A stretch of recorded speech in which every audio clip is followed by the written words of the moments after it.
Niyazi bazalwane ukuthi kwamele ukwazi ukubehave kahle noma kungasiyi isizini yakho. Noma kungasiyi isikhathi sakho kodwa kuyisikhathi sabanye abantu, but you need to learn ukwazi ukubehave kahle for those people. Uma sifunda incwadi kaMatthew chapter 20 verse 16 angilifunde bazalwane. Lifundeka ngalendlela. Kanjalo abokugcina bayakuba ngabokuqala, nabokuqala babe ngabokugcina. Ngamanye amagama, ngesizini ababasemuva abantu sebabekwe phambili. Wena ngesikhathi usemuva you need to be able ukushayela abantu izandla.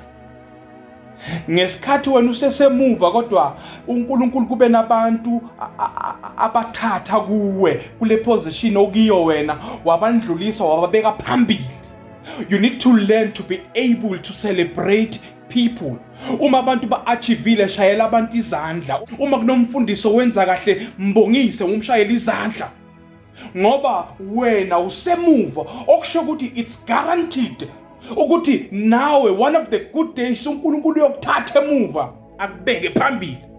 Uma uNkulunkulu kunabantu abathathako kusale wena, it's guaranteed ukuthi one of the good days njengoba usemuva ngelinye ilanga uzoba phambili.